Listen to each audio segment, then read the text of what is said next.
Hi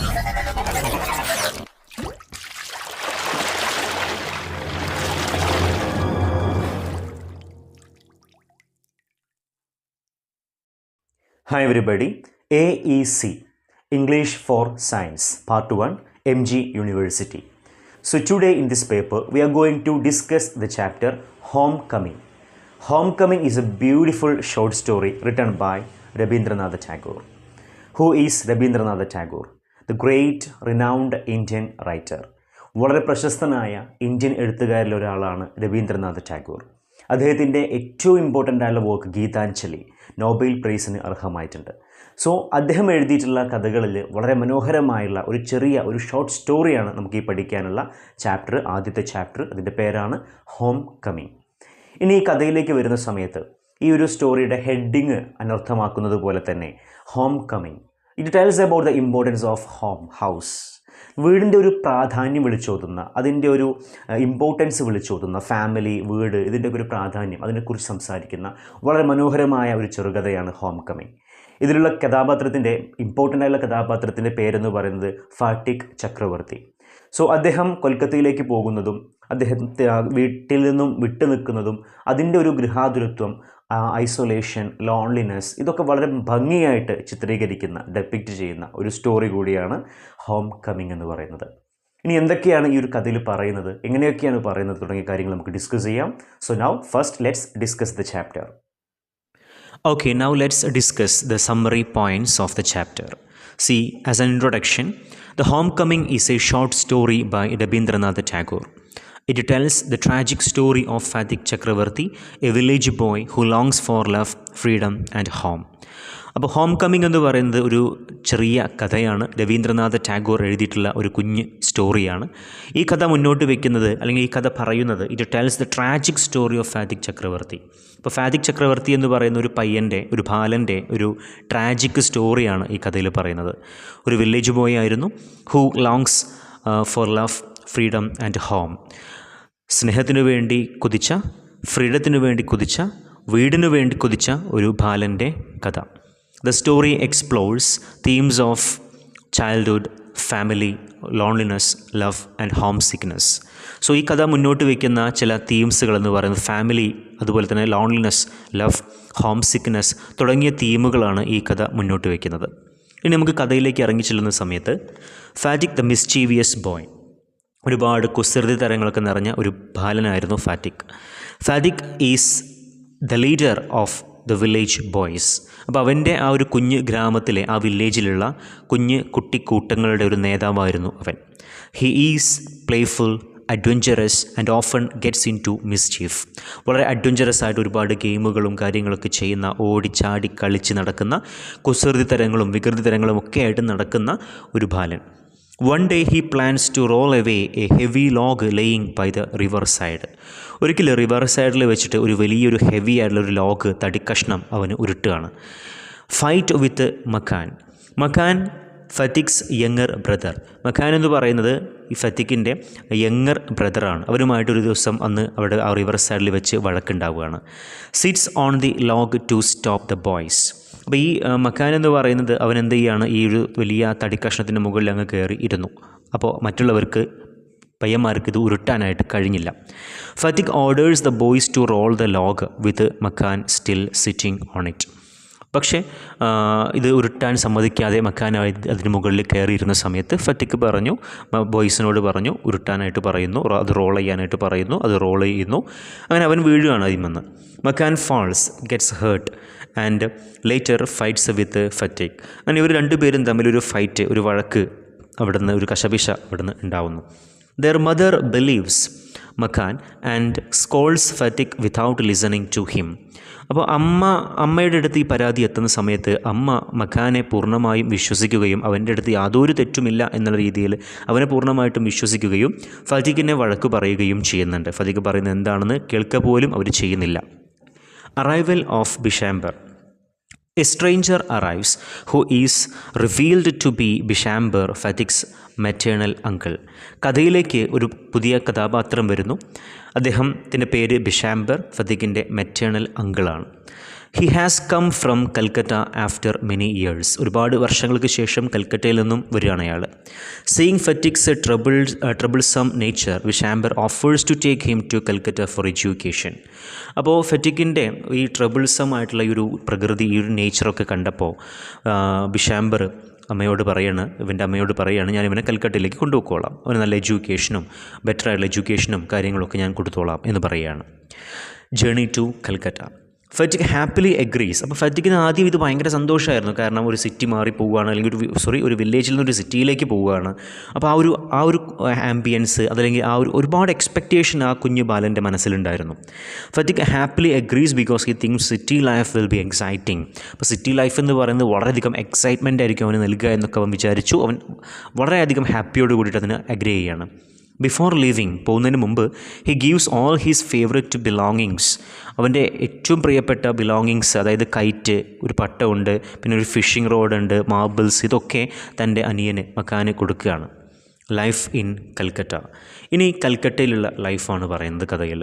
ഫെറ്റിക്സ് onto does not welcome him. അതായത് ഈ അങ്കിളിൻ്റെ wife, അതായത് ഇവൻ്റെ ആൻറ്റി, അവർക്ക് ഇവനെ ഇഷ്ടപ്പെട്ടില്ല ആ വീട്ടിലേക്ക് കൊണ്ടുവന്നത്. She considers him an unnecessary burden. അപ്പോൾ ഇവനൊരു അൺനെസസറി ആയിട്ടുള്ളൊരു ബേർഡനാണ് എന്നുള്ള രീതിയിലായിരുന്നു അവരുടെ വിചാരം, വെപ്പൊക്കെ.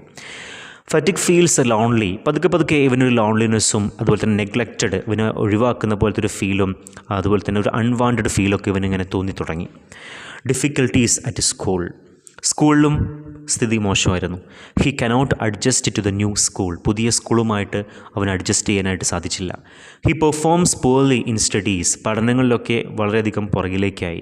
Teachers punish him and classmates make fun of him. Teachers ഇവനെ പണിഷ് ചെയ്യാൻ തുടങ്ങി. കൂട്ടുകാർ ഇവനെ കളിയാക്കി ചിരിക്കാൻ തുടങ്ങി.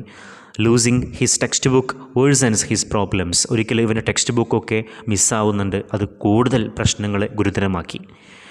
Home sickness. Phatik constantly remembers his village. ഫെറ്റിക്കിന് ഭയങ്കരമായിട്ട് ഹോം സിക്നെസ് വന്നു തുടങ്ങി. തൻ്റെ ഗ്രാമം, തൻ്റെ വീട്, തൻ്റെ കൂട്ടുകാർ, തൻ്റെ പുഴ, ആ ഒരു മൈൻഡ് അവന് വളരെയധികം വിഷമം ഉണ്ടാക്കാൻ തുടങ്ങി. He misses his mother, friends, river, open field, freedom of village life. അപ്പോൾ ഇതൊക്കെ അവന് മിസ് ചെയ്തു. അതായത് പരന്നു കിടക്കുന്ന പാടം, പുഴകൾ, തൻ്റെ കൂട്ടുകാർ, അമ്മ, അവിടെയുള്ള ആ വില്ലേജ് ലൈഫിലുള്ള ആ ഒരു സ്വാതന്ത്ര്യം, ഇതൊക്കെ അവൻ മിസ് ചെയ്യാൻ തുടങ്ങി. He repeatedly ask his uncle when he can return home. അവന് ഇടയ്ക്കിടയ്ക്ക് റിപ്പീറ്റായിട്ട് അങ്കിളിനോട് ചോദിക്കാൻ തുടങ്ങി, എപ്പോഴാണ് ഞാൻ എൻ്റെ വീട്ടിലേക്ക് മടങ്ങിപ്പോവുക എന്നുള്ളത്. Illness. One rainy night fatigue leaves home. ഒരു ദിവസം നല്ല മഴയുള്ള രാത്രി അവൻ ആ അങ്കിളിൻ്റെ വീട് വിട്ട് അവൻ പോവുകയാണ്. തൻ്റെ വീട് തപ്പി അവൻ ഇറങ്ങുകയാണ്, അവനെ ഒട്ടും സഹിക്കാൻ വയ്യാതെ.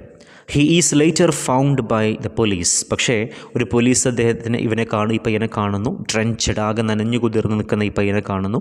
And suffering from A high fever. വളരെ നല്ല രീതിയിലൊരു ഹൈ ഫീവർ ഇവന് വരുന്നു. His condition becomes critical. പതുക്കെ അവൻ്റെ കണ്ടീഷൻ ക്രിട്ടിക്കലായി. അപ്പോൾ ഈ ഒരു പോലീസുകാരനാണ് ഇവനെ തിരിച്ച് അങ്കിളിൻ്റെ വീട്ടിലേക്ക് എത്തിക്കുന്നത്. പിന്നീട് ഇവൻ്റെ ഒരു ഇൽനെസ് കൂടി, ഇവൻ്റെ ഒരു സിറ്റുവേഷൻ കുറച്ച് ക്രിട്ടിക്കലായി. അപ്പോൾ ഇവൻ്റെ ഏറ്റവും വലിയ പ്രശ്നമെന്ന് പറയുന്നത് മാനസികമായിട്ട് ഇവനാകെ കൊളാപ്സ്ഡായി. ഇവനൊരു അസുഖം വന്നു, പനി വന്നു. പക്ഷെ അത് ഇത്രയും തീവ്രമാവാനുള്ള റീസൺ എന്ന് പറയുന്നത് his mind that was not ready to recover. അവൻ്റെ മനസ്സ് റിക്കവർ ആവാൻ റെഡി ആയിരുന്നില്ല. മാനസികമായിട്ട് അവൻ വളരെയധികം ടയേർഡായിരുന്നു. അപ്പോൾ ഈ ഒരു അസുഖം കൂടെ വന്നപ്പോൾ അതിൻ്റെ തീവ്രത കൂടി. Final moments. Bishambar sends for Phatik's mother. അങ്ങനെ ബിഷാംബർ ഫെറ്റിക്കിൻ്റെ മദറിനെ വിളിച്ചു വരുത്തുന്നുണ്ട്. In his delirium Phatik keeps asking. ഈ ഡെലീറിയം എന്ന് പറയുന്നത് ആ ഒരു അബോധാവസ്ഥയിൽ മരണതുല്യമായിട്ട് കിടക്കുകയായിരുന്നു ഈ പയ്യൻ. ആ ഒരു അവസ്ഥയിൽ അവന് റിപ്പീറ്റഡായിട്ട് ചോദിക്കുന്നുണ്ടായിരുന്നു അങ്കിളിൻ്റെ അടുത്ത്. എന്ത്? Uncle, have the holidays come yet? ഇപ്പോഴും ഹോളിഡേയ്സ് വന്നില്ലേ അങ്കിളെ? കാരണം ഹോളിഡേ ആയിട്ട് വേണം ഇവന് വീട്ടിൽ പോകാൻ. May I go home? എനിക്ക് വീട്ടിൽ പോകാൻ കഴിയുമോ എന്നുള്ള രീതിയിൽ. അപ്പോൾ ആ ഒരു അബോധാവസ്ഥയിൽ അവൻ പിച്ചും പേയും പറയുന്ന രീതിയിൽ അവന് ഇതിങ്ങനെ ചോദിക്കുന്നുണ്ടായിരുന്നു ഇടയ്ക്കിടയ്ക്ക്. അപ്പോൾ അത് നമ്മൾ മനസ്സിലാക്കേണ്ടത് എത്രത്തോളം തീവ്രമായിട്ട് അവൻ വീട്ടിലേക്ക് പോകാൻ ആഗ്രഹിച്ചിരുന്നു എന്നുള്ളതാണ്. ആ ഒരു ഹോം കമ്മിങ് ആഗ്രഹിച്ചിരുന്നു എന്നുള്ളതാണ്. When his mother finally reaches him, അങ്ങനെ അമ്മ ഇവൻ്റെ അടുത്ത് അവസാനമായിട്ട് എത്തുന്ന സമയത്ത് ഫതിക് സോഫ്റ്റ്ലി സേയ്സ്, അമ്മേനെ കണ്ടിട്ട് ഇവൻ വളരെ സോഫ്റ്റായിട്ട് പറയുന്നുണ്ട്, mother the holidays have come, അമ്മേ ഹോളിഡേയ്സ് വന്നു എന്ന് പറയുന്നുണ്ട്. അപ്പോൾ ഇവിടെ ഹോളിഡേയ്സ് എന്ന് പറയുന്നത് ഒരു സിംബോളിക് മീനിങ് ആയിട്ടാണ് ഉപയോഗിച്ചിട്ടുള്ളത്. സ്കൂള് അടയ്ക്കുന്ന ആ അവധിയല്ല ഇവിടെ ഉദ്ദേശിച്ചിട്ടുള്ളത്, ഡെത്തിനെ തന്നെയാണ്. ഇനി ഇവൻ്റെ ഹോളിഡേ എന്ന് പറയുന്നത് ഡെത്താണ്. റെസ്റ്റ് ഇൻ പീസ് എന്നൊക്കെ പറയാറില്ലേ. അപ്പോൾ അവൻ ഇനി നിത്യശാന്തി കൊള്ളാൻ പോവുകയാണ്. അവൻ്റെ എല്ലാ വിഷമങ്ങളും അവൻ മറക്കാൻ പോവുകയാണ്. അവൻ സന്തോഷപ്പെടാൻ പോവുകയാണ്. ആ ഒരു ഹോളിഡേ ഇവിടെ മരണത്തിനെയാണ് റെപ്രസെൻ്റ് ചെയ്യുന്നത്. ഹി ഡൈസ് പീസ്ഫുള്ളി, അങ്ങനെ പീസ്ഫുള്ളി അവൻ ആ ഒരു സെൻറ്റൻസും പറഞ്ഞ് ആ ഒരു വാചകവും പറഞ്ഞ് അവൻ മരിക്കുകയാണ്. Symbolically returning to his eternal home. അപ്പോൾ അവൻ്റെ ആ ഒരു എറ്റേണൽ ഹോമിലേക്ക് അവൻ തിരിച്ചു പോകുന്നതായിട്ട് സിംബോളിക്കലി കാണിക്കുന്നു. മേജർ തീംസ് എന്തൊക്കെയാണ് ഈ കഥയിലുള്ള major themes? Of course childhood innocence, ബാല്യകാലത്തെ നിഷ്കളങ്കമായ ബാല്യകാല ജീവിതം വരച്ചു കാണിക്കുന്ന, വളരെ മനോഹരമായിട്ട് വരച്ചു കാണിക്കുന്ന ഒരു കഥയാണിത്. അതുപോലെ തന്നെ ഹോം സിക്നെസ്, വീട്ടിൽ നിന്നും, എന്താണ് ഈ ഹോം സിക്നെസ് എന്ന് വെച്ചിട്ടുണ്ടെങ്കിൽ നമ്മുടെ സ്വന്തമായ വീട്ടിൽ നിന്നും നമുക്ക് മാറി നിൽക്കേണ്ടി വരുമ്പോൾ അങ്ങനത്തെ ഒരു സിറ്റുവേഷൻ ഉണ്ടാകുന്ന സമയത്ത് നമുക്കുണ്ടാകുന്നൊരു വീർപ്പുമുട്ടലാണ്, ഒരു സഫോക്കേഷനാണ്. അതാണ് ഈ ഹോം സിക്നെസ്. നമുക്ക് പെട്ടെന്ന് നമ്മുടെ വീട്ടിലേക്ക് പോകാൻ തോന്നും, നമ്മുടെ ബെഡ്, നമ്മുടെ നമ്മുടെ റൂംസ്, ഇതൊക്കെ. സോ അതാണ് home sickness. Then mother child relationship, ഒരു അമ്മയും കുട്ടിയും തമ്മിലുള്ളൊരു റിലേഷൻഷിപ്പിനെ കുറിച്ചിട്ട് ഈ കഥയിൽ പറയുന്നുണ്ട്. ഇവിടെ പലപ്പോഴും അമ്മ ഈ കുട്ടിയെ മനസ്സിലാക്കാൻ പരാജയപ്പെടുന്നുണ്ട്. അപ്പോൾ ഇവിടെ ഈ അമ്മയും കുട്ടിയും തമ്മിലുള്ള റിലേഷൻഷിപ്പ് എന്ന് പറയുന്നത് ഒരു സ്മൂത്ത് വേയിലല്ല പോകുന്നത്. എപ്പോഴും കുട്ടികളെ സംബന്ധിച്ചിടത്തോളം, പ്രത്യേകിച്ചും അവരുടെ ആ ഒരു കുഞ്ഞു പ്രായം, അതുമായി സംബന്ധിച്ചിടത്തോളം അമ്മ വളരെ ഇമ്പോർട്ടൻ്റ് ആണ്. ആ കുഞ്ഞിനെ മനസ്സിലാക്കാൻ, ആ കുഞ്ഞിനെ അറിയാൻ, സ്നേഹിക്കാൻ, കരുതൽ കൊടുക്കാൻ ആ അമ്മ ഇമ്പോർട്ടൻ്റ് ആണ്. പക്ഷേ ഇവിടെ അങ്ങനത്തെ ഒരു അമ്മയെ നമുക്ക് കാണുന്നില്ല. നെഗ്ലക്റ്റ് ആൻഡ് ലോൺലിനെസ്, അവൻ്റെ ജീവിതത്തിൽ അവൻ അനുഭവപ്പെട്ട ലോൺലിനെസ്, ഏകാന്തത, നെഗ്ലക്റ്റ്, ഒഴിവാക്കൽ, ഇതൊക്കെ ഈ കഥയിലെ തീംസുകളാണ്. ലവ് ആൻഡ് മിസ്അണ്ടർസ്റ്റാൻഡിങ്, സ്നേഹവും മിസ്അണ്ടർസ്റ്റാൻഡിങ്ങും ഒക്കെ ഈ കഥയിലെ തീമുകളായിട്ട് വരും. ലോസ് ഓഫ് ഫ്രീഡം, അവൻ സിറ്റി ലൈഫിലേക്ക് പോയപ്പോൾ അവന് ഫ്രീഡം നഷ്ടപ്പെടുകയാണ് ചെയ്തത്. വില്ലേജ് ലൈഫിലുണ്ടായിരുന്ന ആ ഒരു ഫ്രീഡം അവന് നഷ്ടപ്പെട്ടു. Tragic consequences of emotional neglect, ഇതൊക്കെ ഈ കഥയുടെ മേജർ തീംസുകളായിട്ട് നമുക്ക് പെടുത്താം. ഇനി മോറൽ ഓഫ് ദ സ്റ്റോറി, എന്താണ് ഈ മോറൽ? എല്ലാ കഥയും പറഞ്ഞു വെക്കുന്ന ഒരു ആശയമുണ്ടായിരിക്കും അല്ലേ, ഒരു ധാർമ്മികത ഉണ്ടായിരിക്കും, മൊറാലിറ്റി ഉണ്ടായിരിക്കും. അതിനാണ് മോറൽ എന്ന് പറയുന്നത്.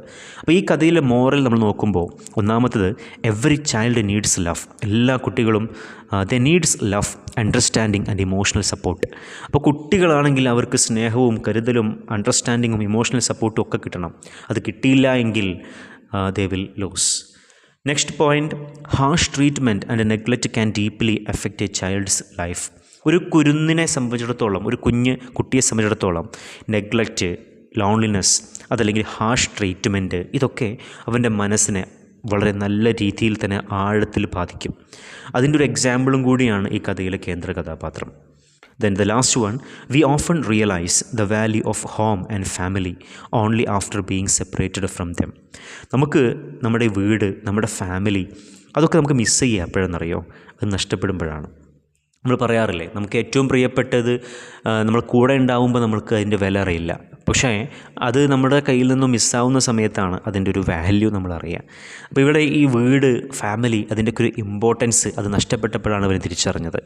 ആ ഒരു ഹോം കമ്മിങ്ങിന് വേണ്ടിയിട്ട്, വീട്ടിലേക്ക് വരാൻ വേണ്ടിയിട്ട് അവൻ ഒരുപാട് ആഗ്രഹിച്ചു, കൊതിച്ചു. But he can't. So students, in short, നേരത്തെ ഇൻട്രൊഡക്ഷനിൽ പറഞ്ഞതുപോലെ തന്നെ ഹോം കമ്മിങ് എന്നുള്ളത് ഇമ്പോർട്ടൻസ് ഓഫ് ഹൗസ്, അല്ലെങ്കിൽ വീടിൻ്റെ പ്രാധാന്യം വിളിച്ചോതുന്ന ഫാമിലി, അതുപോലെ തന്നെ വീട്, ഇതിൻ്റെയൊക്കെ ഒരു ഇമ്പോർട്ടൻസ് നമ്മുടെ ലൈഫിൽ എത്രത്തോളം ഉണ്ട്. പ്രത്യേകിച്ചും കുട്ടികളോ മുതിർന്നവരോ ആരോ ആയിക്കൊള്ളട്ടെ, അവരിൽ വീടിൻ്റെ ഒരു പ്രാധാന്യം. വീടെന്ന് പറയുന്നത് ജസ്റ്റ് ഒരു താമസ സ്ഥലം മാത്രമല്ല, അതിനപ്പുറത്തേക്ക് അത് സ്വന്തമെന്ന് തോന്നുന്ന ഒരുപാട് സ്നേഹവും അതുപോലെ തന്നെ കരുതലും ഒക്കെ നമുക്ക് നിൽക്കുന്ന, ഒരു സ്വന്തമെന്ന് തോന്നുന്ന ഒരു ഏറ്റവും പെർഫെക്റ്റ് ആയിട്ടുള്ള ബ്യൂട്ടിഫുൾ ആയിട്ടുള്ള ഒരു പ്ലേസാണ് വീടെന്ന് പറയുന്നത്. സോ അതിൻ്റെ ആ ഒരു പ്രാധാന്യം വിളിച്ചോതുന്ന ഒരു കഥയാണ് ഈ പറയുന്ന ഹോം കമ്മിങ്. നേരത്തെ പറഞ്ഞ പോലെ തന്നെ ഐസൊലേഷൻ, ലോൺലിനെസ് തുടങ്ങിയ ഒരുപാട് തീമുകൾ ഡിസ്കസ് ചെയ്യുന്ന ഒരു മനോഹരമായ ഒരു story. So students, hope you understood. Anyway, bye all. Thank U.